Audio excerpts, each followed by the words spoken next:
Vous êtes de plus en plus nombreux à nous suivre et à participer à l'évolution de la chaîne Afrique N24, et sincèrement nous tenions à vous en remercier. Nous lisons tous vos commentaires qui enrichissent le débat et vraiment nous vous demandons de nous soutenir, en aimant les vidéos pour une large diffusion, et pour continuer à avoir une ligne éditoriale indépendante, et vous proposer de nouvelles émissions toujours de plus en plus enrichissantes. Ne restons pas passifs, soyons actifs. Merci et à bientôt. La DMP au CPC. Quelle est la stratégie politique et ambition derrière? Analyse et réaction des Togolais. Bienvenue à toutes et à tous dans cette nouvelle vidéo. Aujourd'hui, nous allons aborder un sujet brûlant de l'actualité politique togolaise. La prise de la vice-présidence du cadre permanent de concertation, CPC, par la Dynamique pour la majorité du peuple, DMP. Cette entrée suscite de nombreuses interrogations. Quelles sont les véritables ambitions de la DMP? Est-ce un pas vers la compromission ou une stratégie pour changer les règles du jeu politique? Pour répondre à ces questions, nous vous invitons à écouter un débat captivant, où Mme Kafi Brigitte Adjamakbo-Johnson, coordinatrice de la DMP et députée de la République, partage ses perspectives. Dans cet extrait, vous entendrez également l'avis des auditeurs qui réagissent vivement à cette nouvelle. Ils expriment leurs attentes, leurs frustrations et leur soutien face à cette démarche. Nous allons ensuite revenir sur ces interventions et tenter d'analyser les enjeux profonds que cela soulève pour l'avenir du pays. N'oubliez pas de vous abonner à notre chaîne pour ne rien manquer de nos prochaines analyses politiques. Activez la cloche pour être informé des dernières publications. Sans plus attendre, plongeons dans le cœur du débat. Madame, bonjour. Bonjour, Merci encore d'être là pour répondre aux questions de nos auditeurs. je vous en prie. Une fois encore, merci pour votre fidélité d'écoute. Mais madame, avant d'entrer dans le vif du sujet qui nous réunit ce matin, il y a quelques semaines, le gouvernement, avec à sa tête, le Premier ministre s'est présenté devant le Parlement pour déclarer sa politique générale. D'abord, qu'est-ce qui vous a été dit? Comment est-ce que vous avez apprécié ce qui vous a été dit? Écoutez, ce qui nous a été dit, c'est rien de nouveau, hein. C'est un chapelet d'activités qu'on veut réaliser, d'actions qu'on veut réaliser. Rien de nouveau, on connaît tout ça. Et on se pose des questions sur la réalisation effective de tout ce qu'on prétend réaliser et de l'impact, la question de l'impact sur les populations.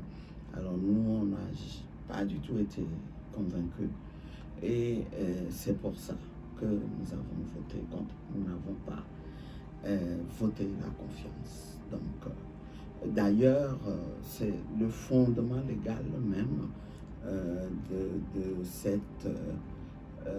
cet exercice devant l'Assemblée nationale pose problème. Et c'est la question que j'ai posée. Ceci étant, permettez-moi d'abord de saluer vos auditeurs, mais aussi de rectifier quelque chose que vous avez dit. C'est des conclusions trop hâtives que vous tirez concernant le fait que nous nous sommes présentés, nous avons répondu présente à l'invitation à participer à la session du cadre permanent de concertation. Vous ne pouvez en aucun cas en déduire que ce cadre inspire confiance à nous. La preuve, c'est que vous verrez que nous avons inscrit à l'ordre du jour un point qui concerne la réforme de ce cadre. Nous avons toujours fait des critiques à ce cadre-là et nous sommes dit, saisissons l'opportunité de cette invitation pour poursuivre le combat, ce qui suppose que le cadre lui-même soit réformé pour en faire un cadre équitable, qui permet vraiment des discussions franches, une prise de décision collective, décisions qui sont appliquées.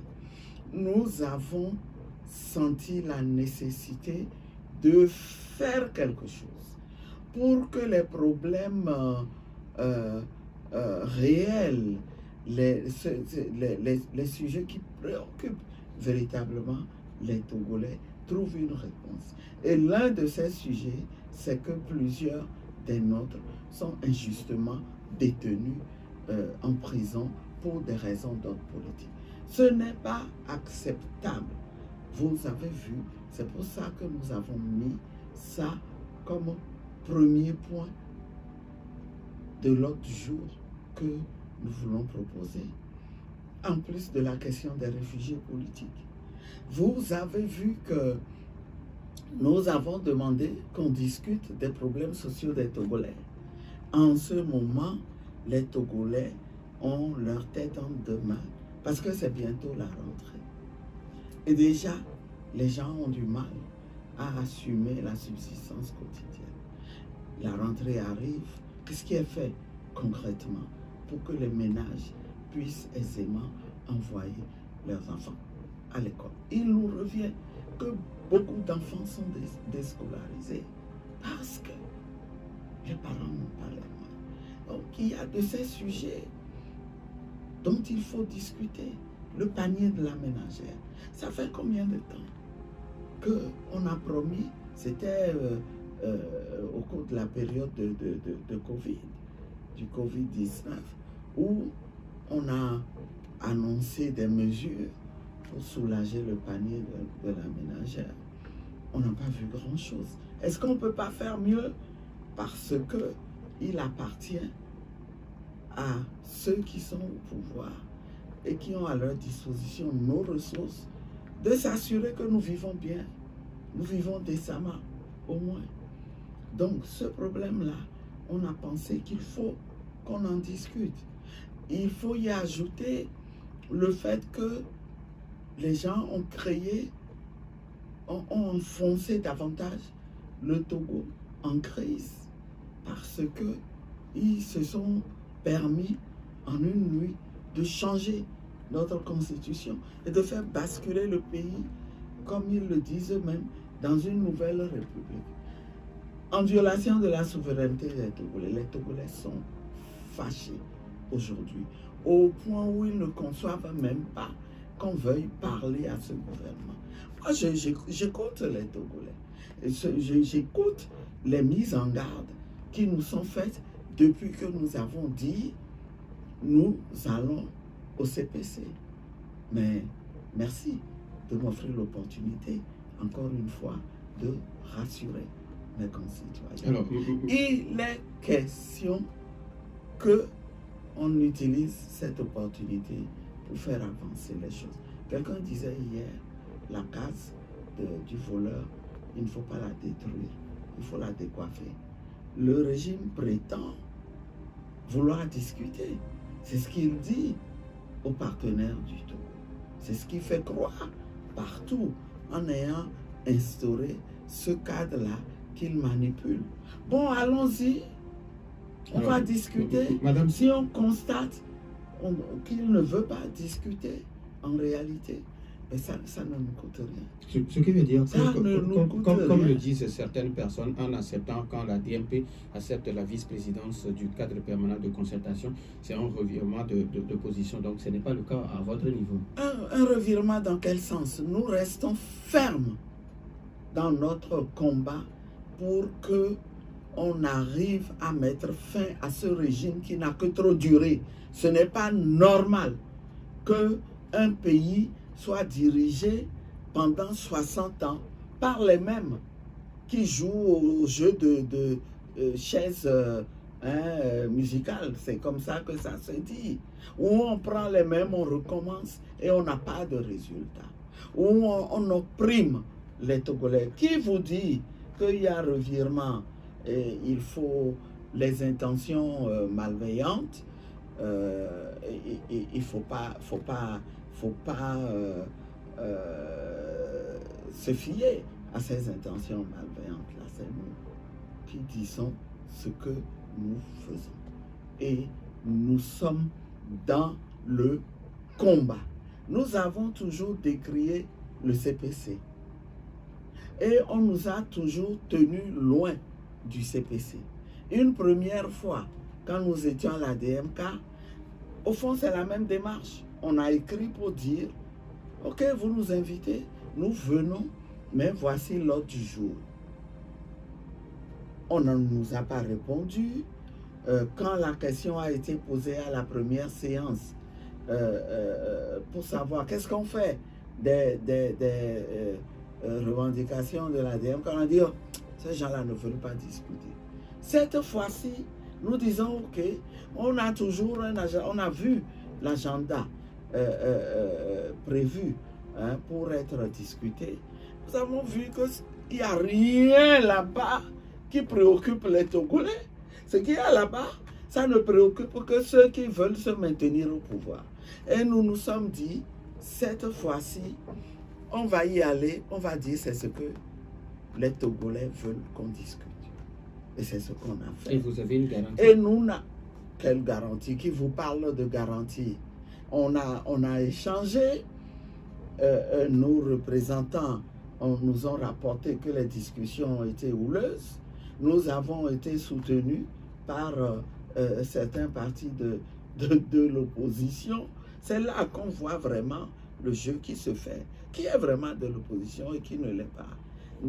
Ça nous a permis de voir, de confirmer ce que nous avons toujours dit. Donc, la conclusion partielle hier, c'est que non, il n'y a pas de sujet tabou. Donc, ce que vous avez apporté, on a vu, on est d'accord, mais on programme ça pour la prochaine fois. On verra. La case du menteur, il faut la décoiffer. Il ne faut pas la brûler. Voilà. Donc, ne propagez pas ces conclusions qui sont des conclusions erronées. Hein. Et je tenais vraiment à relever cela. Voilà. Alors, ce qui veut dire que, madame, lors des prochaines rencontres, si rien ne va, vous allez encore vous retirer? Mais pourquoi vous posez ces questions? Comme dirait quelqu'un, nous sommes maîtres du jeu. Et nous, la garantie que nous donnons, c'est que nous nous sentons redevables. Redevables au peuple. Ce que le peuple veut, c'est ce que nous cherchons. Si nous y allons et qu'il s'avère qu'on ne peut pas l'obtenir, aussi sec que nous y sommes allés, nous allons tirer les conclusions. Ça, c'est clair. C'est clair. Et nous l'avons dit hier, que personne ne se mette en tête qu'on est sur le chemin de la compromission. Voilà. Alors, maintenant, madame, vous avez dit, vous avez parlé des raisons et maintenant les ambitions. Au-delà des prisonniers politiques, est-ce qu'il y a d'autres revendications également? Oui, je vous les ai données tout à l'heure. Il y a la question des réfugiés.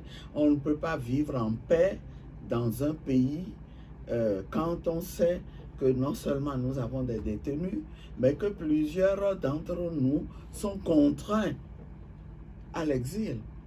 Qui n'aime pas être chez lui, vivre chez lui? Nous comprenons la douleur de ces Togolais qui auraient bien aimé revenir, aider à construire leur pays, vivre aux côtés de leur famille, mais qui ne le peuvent pas. Il faut créer des conditions pour qu'ils reviennent. C'est ensemble que nous allons développer le pays. Une préoccupation majeure. L'autre préoccupation dont il faut qu'on discute, c'est la question, les problèmes sociaux. Nous entendons les préoccupations des Togolais. Je fais dans cette intercession une tournée. Je rencontre beaucoup de Togolais qui me disent, madame, voilà nos préoccupations. Et ils ont raison d'exprimer ces préoccupations-là. Il faut y trouver des solutions.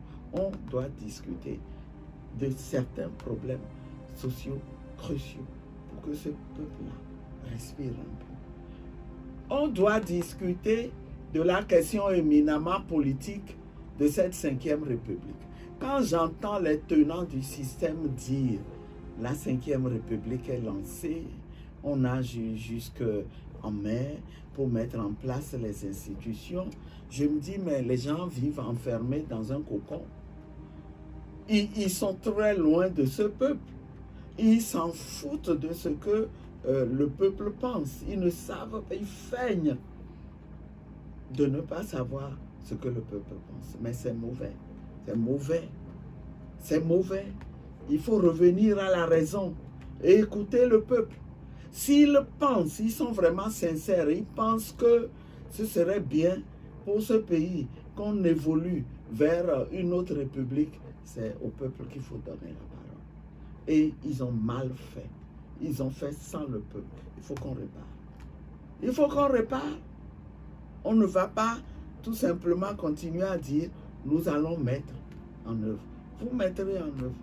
Le peuple ne dit rien. Il se tait. Et vous vous en servez de manière malhonnête pour démontrer que c'est parce que le peuple est avec vous qui a la paix, qui se tait. Mais attention, ça s'appelle une fuite en avant qui peut coûter cher. Qui peut coûter très cher. Madame, on parle également des élections sénatoriales. Au niveau de vous, c'est aussi important que ça? Ce n'est pas, vous verrez que nous n'avons aucune préoccupation électoraliste. Aujourd'hui, les problèmes des Togolais, les élections ne constituent aucun problème pour les Togolais. Au contraire, le régime a tout fait pour dégoûter les Togolais des élections. Et quand on est responsable en tant qu'acteur politique, on doit comprendre qu'il faut une démarche qui redonne confiance, qui donne un signal fort aux Togolais pour qu'ils comprennent que, ok, les élections, ça sert à quelque chose. Mais on ne peut pas continuer à ignorer ça. Pendant combien de temps on va ignorer les vrais problèmes et foncer? Pendant combien de temps? Nous, on ne peut pas laisser faire. Voilà pourquoi, encore une fois, toutes les opportunités, nous les saisirons pour dire non, voilà ce qu'il faut. Et nous le ferons avec les Togolais. Nous ferons la démonstration aux Togolais. Les Togolais verront si oui ou non ceux qui gouvernent ont changé et enfin ont du respect pour eux. Et sinon, ils finiront par en tirer les conclusions. Nous avons déjà un premier auditeur en ligne. Michel, bonjour. Oui, bonjour, monsieur Mohamed. Comment allez-vous? Je vais bien. D'accord, allez-y, on vous écoute. Bonjour, madame. Bonjour, chers compatriotes. Je voudrais commencer mes propos en demandant à madame qu'on cherche vraiment à changer le thème opposé. Parce que Chercher à changer le thème opposé. Dans nos pays, on préférait plutôt ce thème-là péjoratif, juste pour nous nuire. Parce qu'en réalité, vous, madame, vous ne vous opposez à rien. Mais vous n'êtes pas d'accord avec un fonctionnement. Les populations ne sont pas d'accord avec un fonctionnement, un système, c'est-à-dire la manière dont on nous gouverne. Que les gens comprennent. Il n'y a pas de... C'est ça qui fait que ces gouvernants-là, ils fabriquent leurs propres opposants. Vous voyez? Donc, et les gens sont là dans le business tout le temps. Je voudrais, pour continuer, dire que nos gouvernants, quand ils disent que la 5e République est actée, que rien ne peut plus revenir en arrière, mais ils n'ont jamais été sincères, madame. Ça, tout le monde s'attendait à ça. Tout le monde s'attendait parce qu'ils ne vont jamais, ils ne pensent jamais aux populations. Je vais vous donner un exemple. Quand on parle du système éducatif, ça fait des années que nous fabriquons les apprenants, on leur délivre des papiers et on dit qu'ils sont diplômés, et au final, les gens se retrouvent à la maison. Depuis quand ils ont dit, dans leur déclaration, c'est eux-mêmes qui l'ont dit, qu'ils vont faire en sorte que l'enseignement technique prenne le dessus sur l'enseignement général.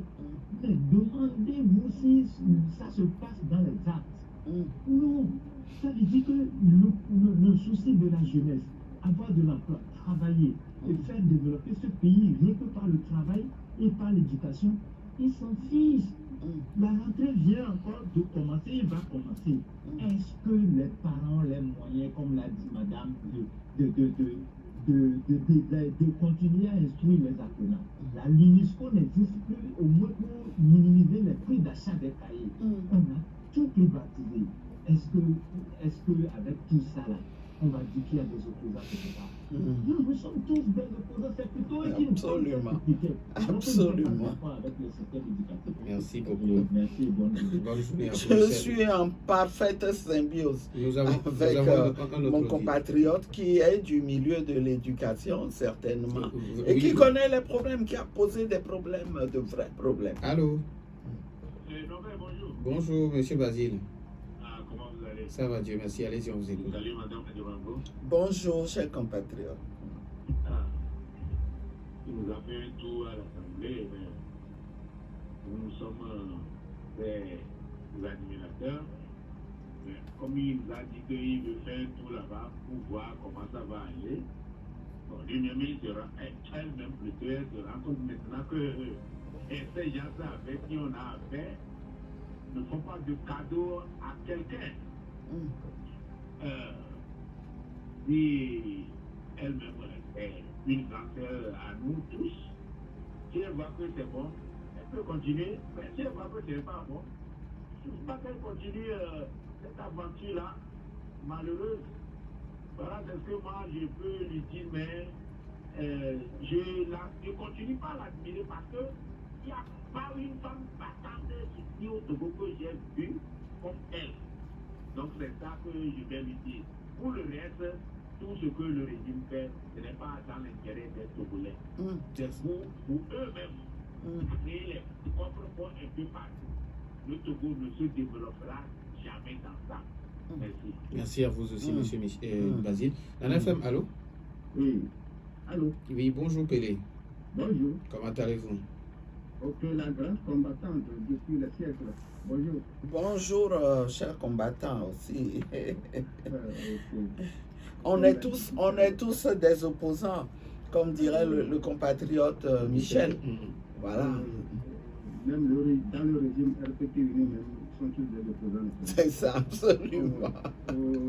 Madame, je pense que vous avez démarré quelque chose de la BNP. Je pense que vous voulez faire la politique du résultat et non plus du spectacle. Alors, je pense que le peuple va vous féliciter toujours et vous soutient. Ce que moi je peux dire, ou bien la question que je veux vous poser, actuellement vous êtes une élue, député, peuple. Est-ce que vous allez faire encore des balades, des promenades à la justice si vous voulez sortir à l'extérieur? Comme ce qu'on appelle contrôle judiciaire, tout ça là. Est-ce que ça va se répéter parce que vous êtes une élue du peuple? Merci. Merci à vous aussi, Pelé. 91 09 71 71 dans l'FM, allô? Bonjour, notre maman. Monsieur Gado, bonjour. Bonjour, monsieur Gado. Comment vous allez? Oh, ça va très bien, par la grâce de Dieu. Maman, vraiment, la vie est très, très rude. Oui. Franchement. Ouais. Et moi, je vois que l'effort de guerre, c'est presque fini. Les munitions sont presque finies. Tous ceux qui nous dirigent sont fatigués, même nous aussi. Il faut du place, madame. En tout cas, Dieu est la main de bonne journée. Merci et bonne journée à vous aussi, monsieur Gado. 91 09 71 71 dans l'FM, allô? Oui, allô, bonjour. Bonjour. Et bonjour, madame. Bonjour, chers compatriotes. C'est Max. Oui, depuis Adidogom. Depuis Adidogom. Ok. C'est ça. Et madame, vous devez vous rappeler que j'ai été la première personne à vous dire de ne pas boycotter les séances de l'Assemblée nationale, d'y aller pour être nos yeux et nos oreilles. Parce que les populations ne peuvent pas voter pour vous et vous allez dire que vous ne voulez pas être présent pour vous représenter là-bas. Et c'est ce que vous avez fait et nous voyons déjà les bons résultats. Pour maintenant le CPC, je peux dire que j'étais inquiet quand Norbert a annoncé le titre. Mais j'étais content quand, dès l'entame, vous avez rectifié. Parce que j'étais inquiet que vous soyez déjà pris dans la NAS avec le titre, comme l'a dit Norbert. Je n'ai pas de questions, madame, à vous poser. Tout ce que j'ai à vous dire, c'est que j'attends de voir, comme vous le faites à l'Assemblée nationale, de voir ce que vous allez faire pour nous au niveau du CPC. Merci, bonne journée. Merci et bonne journée à vous aussi. 80 09 71 71 dans FM. Allô? Bonjour, mon directeur. Papa Sigiti, comment allez-vous? Bonjour, madame la présidente de la fille de mon patron. Bonjour mon papa. Comment vous allez? Une motion, je voudrais demander à tous les intervenants de ne pas s'appeler maman, madame, non. Désignez-la par son titre. Finale. Habituel. Bon, maintenant je viens à vous. Vous avez accepté de participer au CPC ou bien comment vous l'appelez. Je vous demanderai, de poser les problèmes du peuple togolais, l'amélioration des conditions vitales. Les enfants, vous venez de le dire, doivent aller à l'école. À leur sortie, qu'ils aient ce qu'il faut. Il y a question de gouverneur, de quoi. Oh, madame la présidente, mon cher papa, mon patron, ils n'ont pas de comme ça, le village de la demande. Mais le peuple est bien satisfait de l'amélioration de votre social. Le président de la République nous dira que non. Il a fait 15-10% pour les fonctionnaires pendant la fête. Les commerçants, tous ceux qui sont les spécialistes qui sont au bord de la route, qu'est-ce qu'on a fait pour lui? Et c'est difficile de gouverner que la 5e République dont vous parlez. Vous êtes dedans. Est-ce qu'on peut la ramener? Vous voyez, non, mais il y a des gens de qu'est-ce qu'il faut faire pour que le peuple très bien. Les enfants doivent aujourd'hui, madame la présidente, excusez-moi, vous êtes à la maison, c'est une femme qui vient avec un petit pain. Et bon, elle vient d'écouter ça pour que vous le trouvez 1000 francs pour manger. Moi, je dis ça. Faites tout pour que le peuple soit bien. Merci beaucoup. Merci à vous aussi. On prend le tout dernier auditeur dans FM. Allô? Allô, bonjour. Oui, bonjour. Bonjour, Nana FM. Bonjour. Bonjour. Bonjour, madame la présidente. Bonjour, chers Le compatriotes. Togolais. Le Togolais.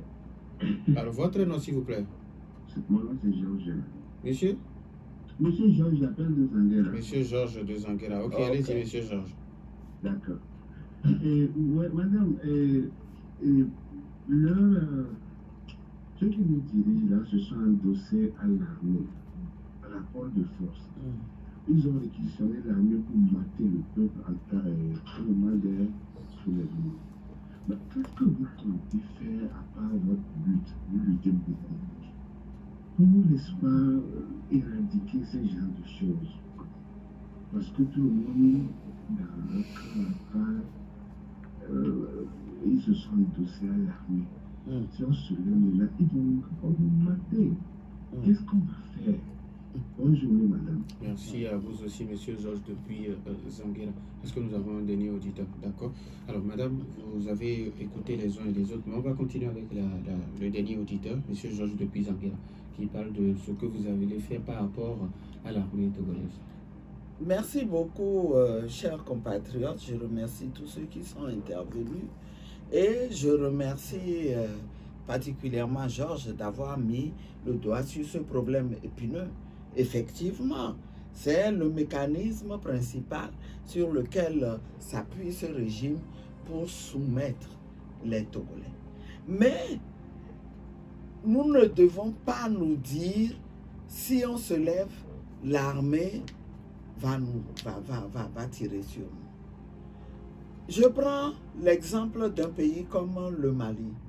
Mais l'armée a tiré sur les Maliens du temps de Moussa Traoré, quand les Maliens se sont levés.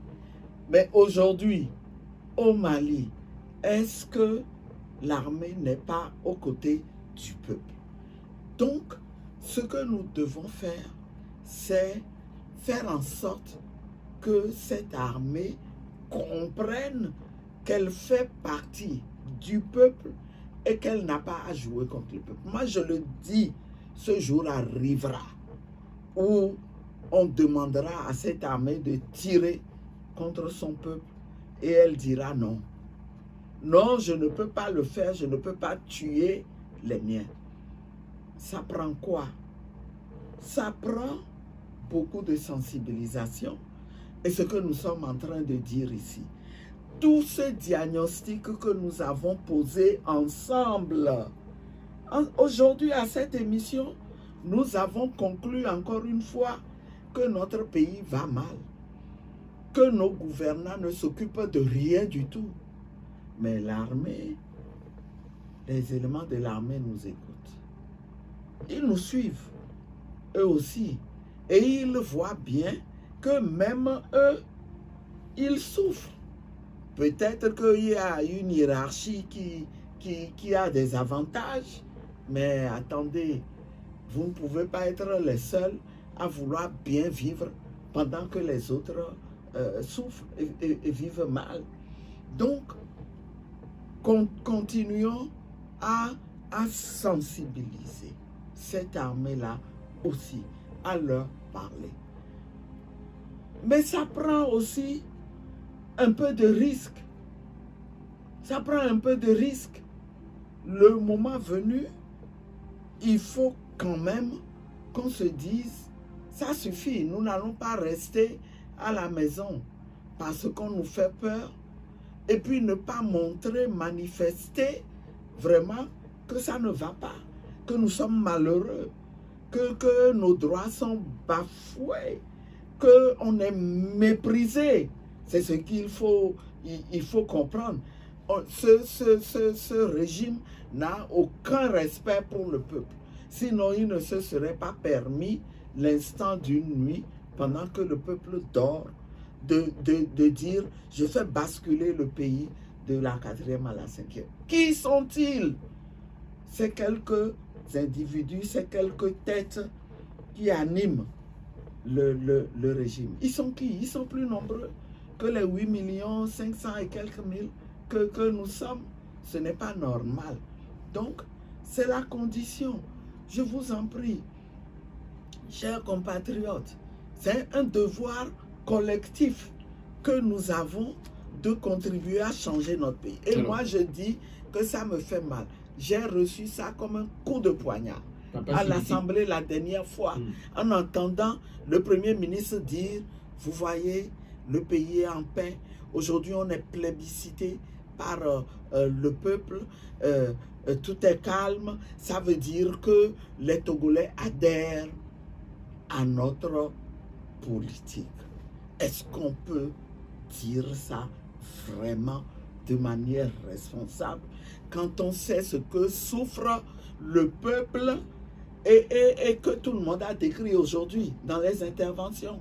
On est unanime, tous ceux qui sont intervenus aujourd'hui, à dire qui demande de poser les questions des peuples. Oui, il a raison de nous les demander. Nous sommes en phase, c'est ce qu'on va faire. Mais sachez que ce n'est pas parce qu'on fait ça qu'on n'est pas dans la contestation. On conteste là-bas en allant réclamer ça. Mais ça ne suffit pas. Il faut associer ça avec d'autres moyens. Il faut qu'on puisse dire partout, par tous les moyens, que nous voulons le changer. Nous n'acceptons pas ce qui se fait. Nous n'acceptons pas. Au moment où le peuple souffre, au lieu que le gouvernement se pose la question de savoir, par exemple, qu'est-ce que je vais faire pour préparer la prochaine rentrée, ce qui le préoccupe, c'est de nommer des gouverneurs. De nommer des gouverneurs pour faire quoi? Qu'est-ce que ça va changer au quotidien des Togolais? Quand le marché de Kégué a brûlé la dernière fois, et j'en profite pour renouveler encore une fois ma solidarité et ma sympathie à toutes ces femmes. On a vu le gouverneur de Lomé aller là-bas. C'est une femme comme moi, malheureusement. Une femme comme moi. Mais qu'est-ce qu'elle a dit? Comment elle a été touchée au point de dire débloquons ces moyens-là pour parer à l'urgence et prenons des dispositions pour que plus jamais aucun marché ne brûle. Parce que ça là, est-ce que c'est impossible? C'est impossible. Pourquoi c'est toujours chez nous que les marchés brûlent à cette fréquence-là? Qu'est-ce qu'il y a derrière? Peut-être qu'il y a des gens qui ont intérêt à ce que ça se passe. Mais disons non.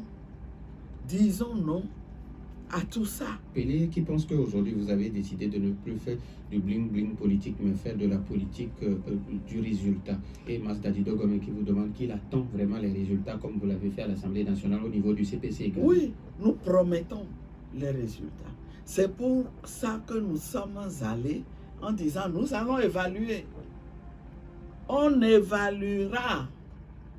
Si les résultats ne sont pas au rendez-vous, on rendra compte.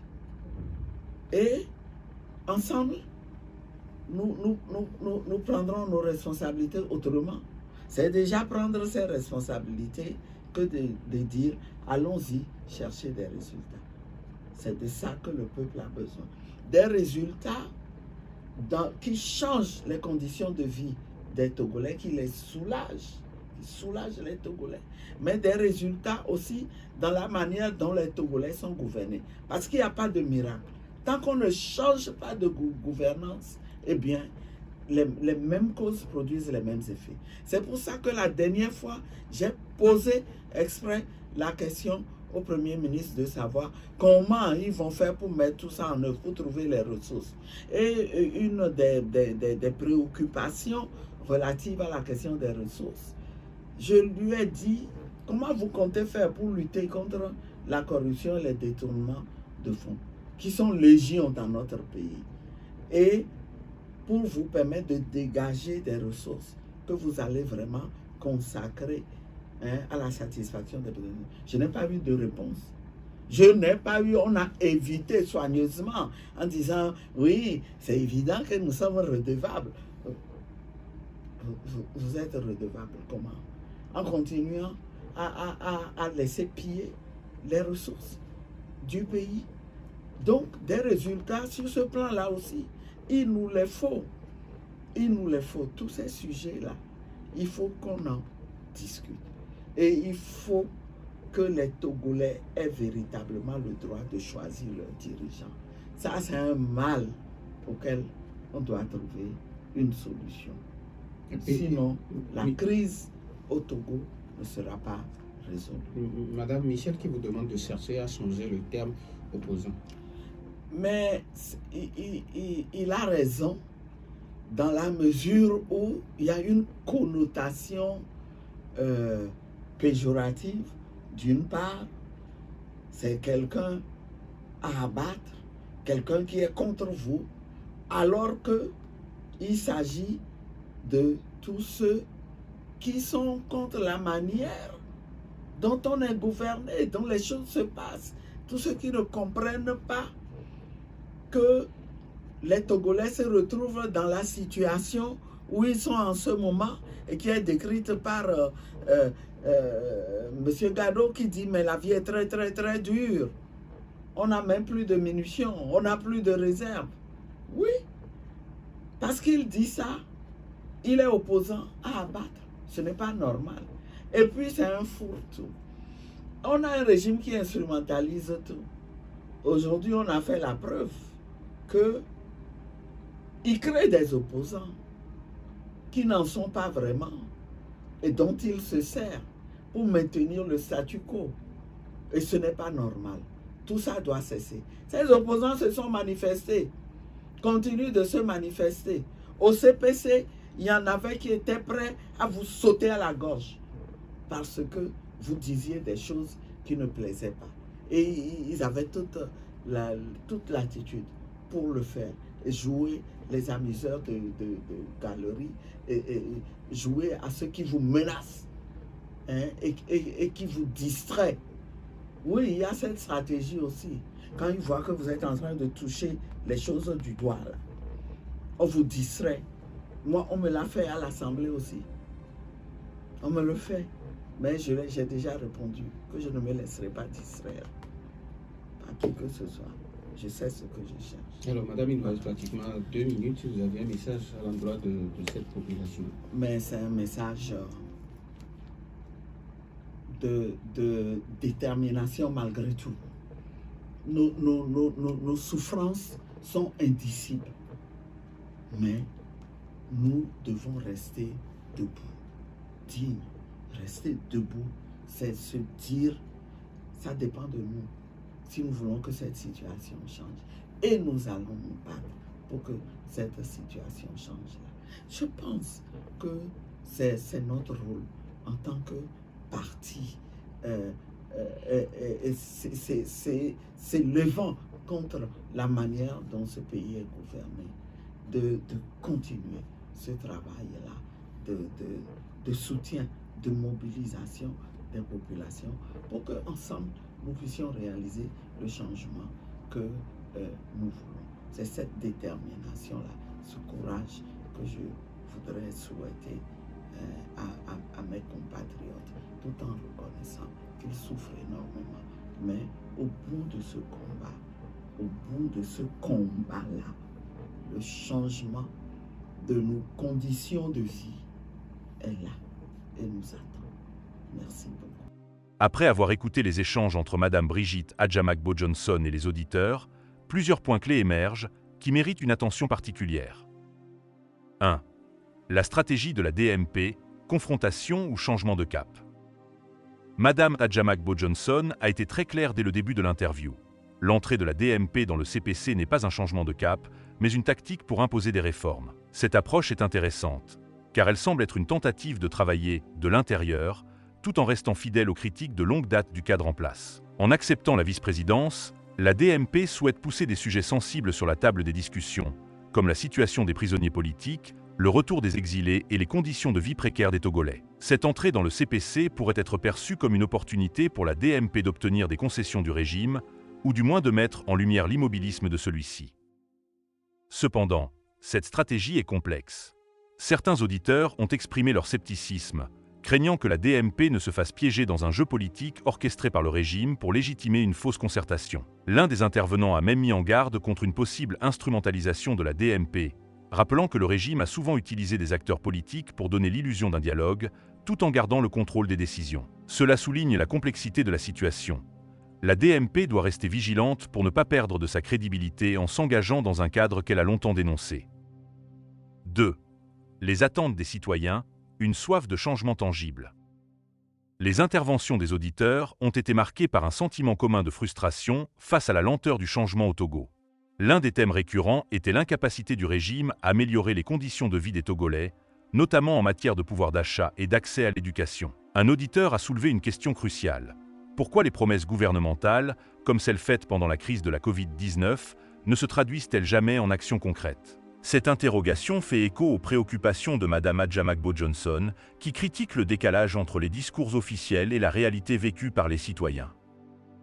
Les auditeurs ont également exprimé une inquiétude grandissante à l'approche de la rentrée scolaire, soulignant que beaucoup de familles togolaises peinent à assurer l'éducation de leurs enfants. Ce problème illustre l'ampleur des défis sociaux auxquels le pays est confronté et la nécessité pour le gouvernement de prioriser ces questions dans ses politiques publiques. 3. Le soutien populaire à la DMP, un engagement fort. Madame Adjamagbo-Johnson a bénéficié d'un soutien appuyé de la part de plusieurs intervenants, notamment des Togolais vivant en exil ou ayant des liens forts avec l'opposition politique. Certains ont salué son courage et sa détermination à porter la voix du peuple face à un régime perçu comme autoritaire. Ce soutien populaire renforce la position de la DMP, mais il met aussi une forte pression sur la coalition pour obtenir des résultats concrets. Un auditeur a particulièrement félicité Madame Johnson pour sa participation aux sessions de l'Assemblée nationale, estimant qu'il est essentiel que des leaders de l'opposition soient présents dans les institutions pour agir comme les yeux et les oreilles du peuple. Cette attente montre que la population veut non seulement des critiques, mais aussi des actions concrètes et visibles au sein du système, même si celui-ci est jugé imparfait. 4. L'armée, un enjeu central dans le maintien du régime. L'un des points les plus sensibles soulevés par les auditeurs concerne le rôle de l'armée dans le maintien du pouvoir au Togo. Un intervenant a mentionné que le régime s'appuie sur l'armée pour réprimer toute forme de contestation, créant ainsi un climat de peur qui empêche les citoyens de se mobiliser pleinement. Cette réalité, bien connue au Togo, pose une question cruciale. Comment l'opposition peut-elle faire face à un régime qui a militarisé sa gestion du pouvoir? Madame Adjamakbo Johnson a répondu en soulignant que le jour viendra où l'armée refusera de tirer sur son propre peuple, citant l'exemple du Mali, où l'armée a fini par rejoindre le camp des citoyens. Elle appelle à une sensibilisation continue des militaires pour qu'ils comprennent qu'ils font partie du peuple et qu'ils doivent défendre ses intérêts. Ce discours optimiste sur un éventuel basculement de l'armée du côté du peuple semble être une lueur d'espoir pour de nombreux Togolais, mais il reste à voir comment cela pourrait se concrétiser dans un contexte de forte répression. 5. La nécessité de résultats concrets. Un autre thème récurrent dans les interventions est la demande de résultats tangibles.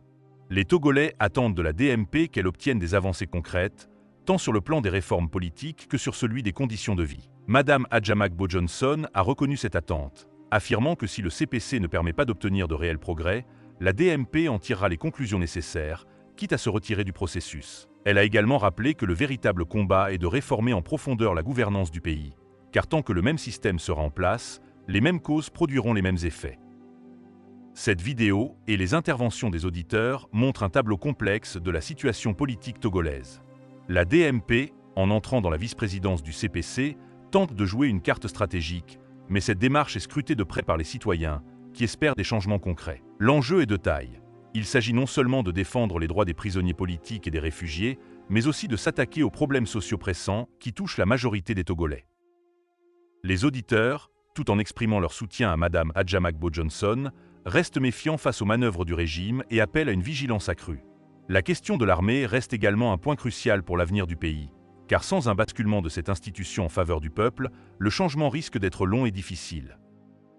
Pour conclure cette interview avec Madame Kafui Adjamakbo Johnson, il est essentiel de souligner que son approche politique reflète parfaitement la dynamique de la flexibilité et de l'adaptation. Comme elle l'a expliqué, l'entrée de la DMP dans le cadre permanent de concertation, CPC, ne représente pas un abandon de leurs principes, mais plutôt une stratégie pragmatique pour exploiter toutes les opportunités afin de faire avancer les causes du peuple togolais.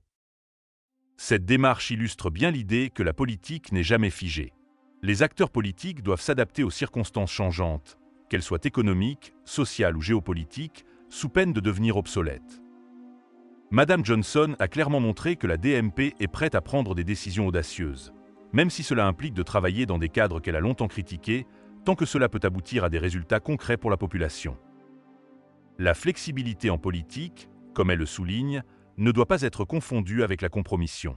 Elle consiste à ajuster les stratégies pour répondre aux réalités actuelles, tout en restant fidèle aux objectifs fondamentaux. Cette capacité à ajuster ses tactiques sans renier ses convictions est ce qui permet à la DMP de continuer à représenter efficacement les aspirations des Togolais. Enfin, la question des alliances est centrale dans cette stratégie. Madame Johnson reconnaît que les alliances politiques ne sont pas immuables. Elles doivent être réévaluées en fonction des circonstances et des besoins du moment. La DMP, tout en s'associant avec d'autres acteurs au sein du CPC, reste vigilante et critique, prête à se retirer si cette plateforme ne produit pas les résultats attendus. Cette approche réaliste montre que la DMP est capable de naviguer dans un paysage politique complexe, en restant fidèle à sa mission, améliorer les conditions de vie des Togolais et obtenir des réformes substantielles. En conclusion, l'interview de Madame Kafui Adjamakbo Johnson met en lumière l'importance d'une politique pragmatique, flexible et ancrée dans les réalités du terrain. Pour elle et la DMP, il ne s'agit pas simplement de s'opposer, mais de se battre de manière stratégique pour atteindre les objectifs à long terme, tout en restant à l'écoute des besoins urgents de la population. Merci d'avoir suivi cette analyse détaillée. Si vous voulez rester informé sur les évolutions politiques et sociales au Togo, n'hésitez pas à vous abonner et à activer les notifications pour ne manquer aucune de nos prochaines vidéos. À très bientôt pour de nouvelles discussions sur les grands enjeux politiques du Togo et du continent africain. Likez la vidéo si ce n'est pas déjà fait. Laissez aussi votre point de vue en commentaire. Abonnez-vous et cliquez aussi sur la petite cloche de notification pour ne rien rater de nos prochaines vidéos. N'oubliez pas de partager aussi la vidéo et de la liker.